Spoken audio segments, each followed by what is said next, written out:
자, 오늘은 편두통에 가장 많이 활용되는 처방 두 가지 알아보도록 할게요. 첫 번째 처방은 반화백출 천마탕입니다. 반화백출 천마탕. 두 번째 처방은 오수유탕이에요. 이 반화백출 천마탕은 한국에서 주로 많이 사용되고요. 여기 한일 표준 임상 진료 지침을 보면 편두통에 가장 많이 사용되는 처방으로 반화백출 천마탕이 70%, 청상견통탕에 비해서 굉장히 높죠. 70%, 50%니까요. 갈근탕은 18%니까 확 떨어지고요.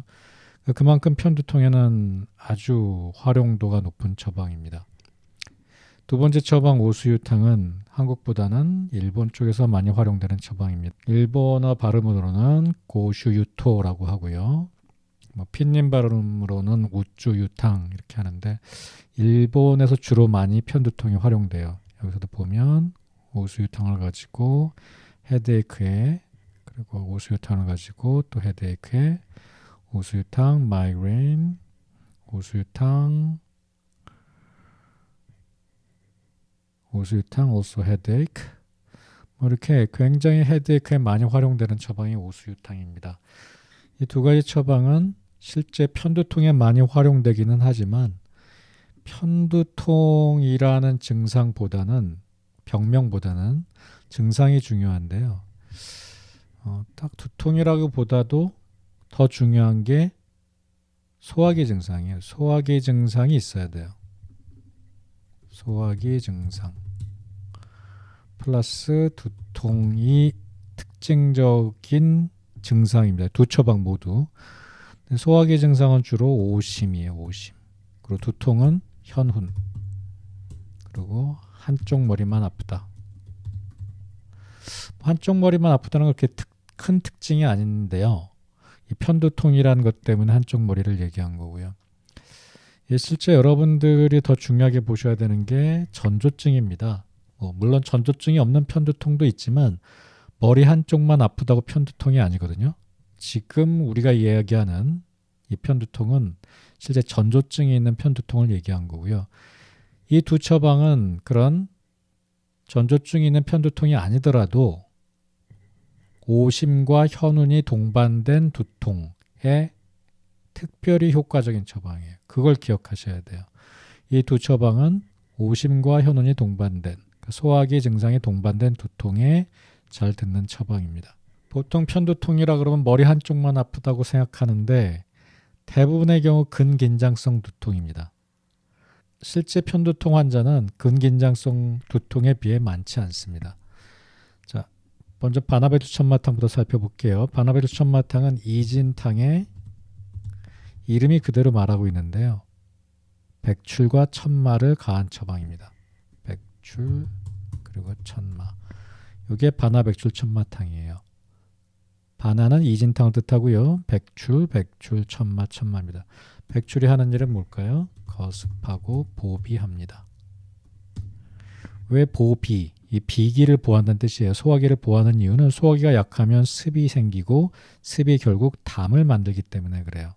이진탕도 담을 치료하죠. 담을 치료하는 처방이란 말이에요. 이진탕의 구성 약자는 어떻게 되죠? 반하, 진피, 복령, 감초입니다. 이진탕은 기본적으로 담을 치료하는 처방이고요. 백출이 들어가서 그 담이 생기는 원인을 치료합니다. 소화기가 약한 거죠. 비허를 치료하는 거예요. 비허증을.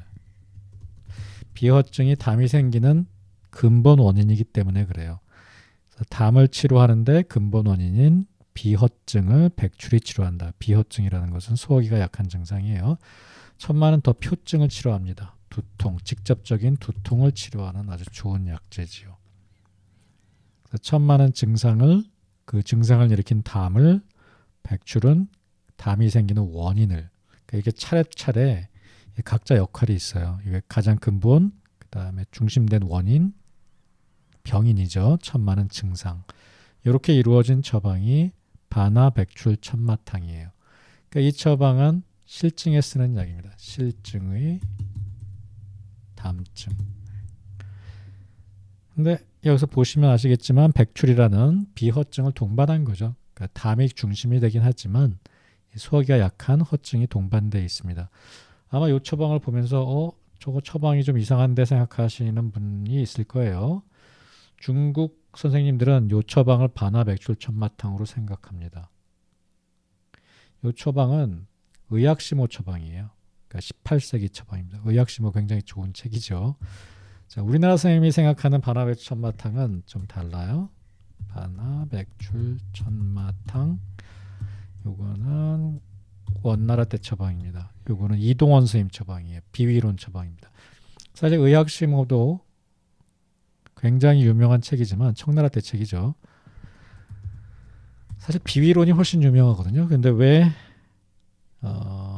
중국에서는 요 처방을 사용하느냐? 아무래도 청나라 때부터 이렇게 아슬하게 이어져 온 게 중요하기 때문에 그렇고요. 반면에 조선시대 때는 청나라 때 처방을 많이 안 썼어요. 명나라 때 완성된 동의보감을 중심으로 한약이 발달되어 왔기 때문에 좀 처방이 다릅니다. 한번 처방 구성을 살펴보면요. 똑같이 이진탕에서 시작을 합니다. 그러니까 이것도 거담하는 처방이죠. 근데 아까는 백출 하나만 들어갔잖아요. 이번에는 백출 하나만 들어가는 게 아니라 인삼, 백출, 황기가 들어갑니다. 감초도 들어가니까 인삼, 백출, 황기, 감초.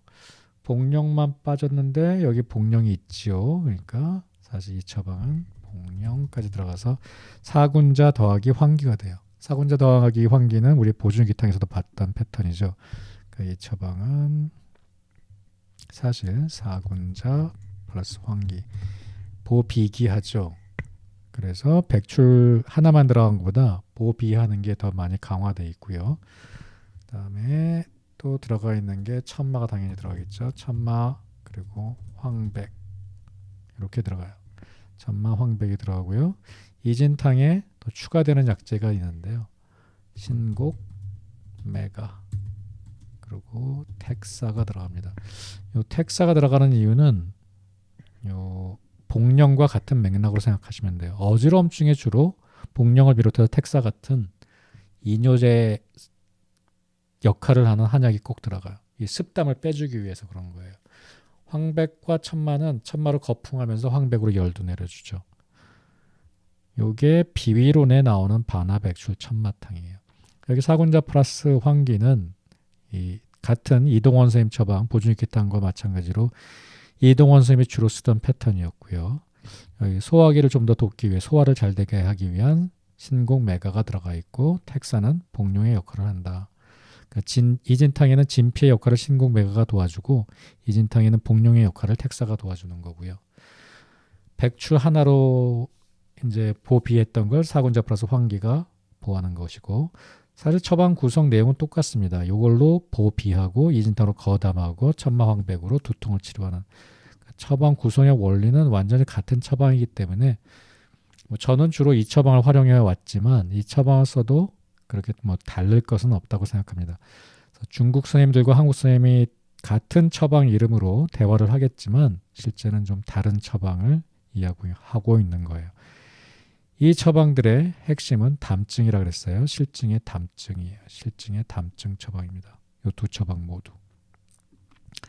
그러면 오수유탕은 어떤 처방이냐? 오수유탕은 실증의 담증이 아니라 이 처방은 한증입니다. 한증. 한증으로 인한 오심구토예요. 그러니까 담이 있어도 오심구토가 생기거든요. 그러니까 미식미식하고 토하는 증상. 그러면서 생기는 두통. 그러니까 소화기 증상, 오심구토가 있으면서 나타나는 두통을 치료하는 게 반화백출 천마탕이에요. 현운, 물론 어지럼증에도 그래서 많이 활용됩니다. 담이 가장 중요한 원인 중에 하나예요. 근데 한증도 중요한 원인이에요. 이렇게 갑자기 날씨가 차지거나 속이 차면 미식미식한 느낌, 그런 느낌 느껴보신 적 없나요? 그렇게 차가워서 생기는 소화기 증상을 치료하는 게 오수유탕입니다. 오수유탕은 상한론 처방이니까 가장 오래된 처방이죠. 한대 처방입니다. 이 시대를 좀 이해하는 게 이 처방을 이해할 때 도움이 됩니다.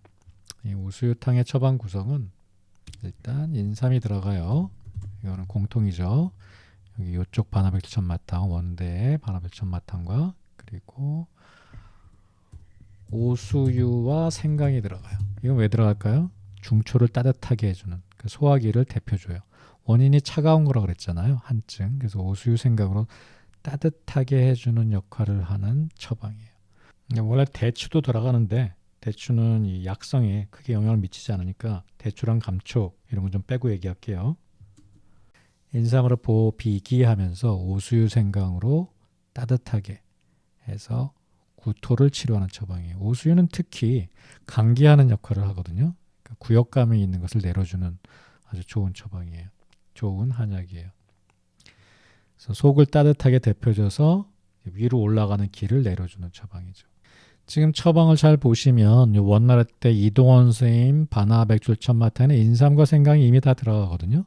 그러니까 여기다가 오수유 하나만 더 더해주는 방법이 있어요. 그러니까 담증이 있으면서 속이 찬 사람들은 오수유를 더해주는 것도 아주 좋은 가감법이 되죠.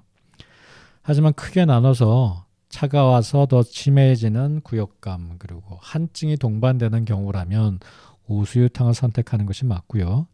이게 미식미식함, 활맥 이런 담증이 주로 나타난다면 차가운 게 별로 없고 담증 그리고 소화기가 약한 증상 그러니까 비허증이 나타난다면 반화백출 천마탕으로 처방하시는 편이 더 적합합니다. 그러니까 한증과 담증으로 나눠 보시면 돼요. 이제 한국 가이드라인에서는 청상견통탕이 주사용 처방이었지만 청상견통탕 자체는 이 두통, 열증의 두통의 거의 전병 전방이거든요. 청상견통탕 그리고 이렇게 심텀을 가라앉히는 약으로 많이 사용되죠. 이건 열증이에요. 열증 청상견통탕은. 그래서 얘는 특별히 편두통과 관련이 있다고 보기는 어렵고요. 얘는 전반적으로 두통을 치료하기 때문에 많이 사용된 거고요. 한국에서는 반화백출 천마탕, 일본에서는 오수유탕. 이 소화기가 안 좋은 또 소화기 증상, 특히 오심, 부역감이 동반되는 두통에는 일본에서 많이 처방되는 오수유탕이나 중국 반화백출 천마탕이나 한국 반화백출 천마탕이나 이런 처방을 운영하시는 편이 좋습니다. 도움이 되셨기 바랍니다. 감사합니다.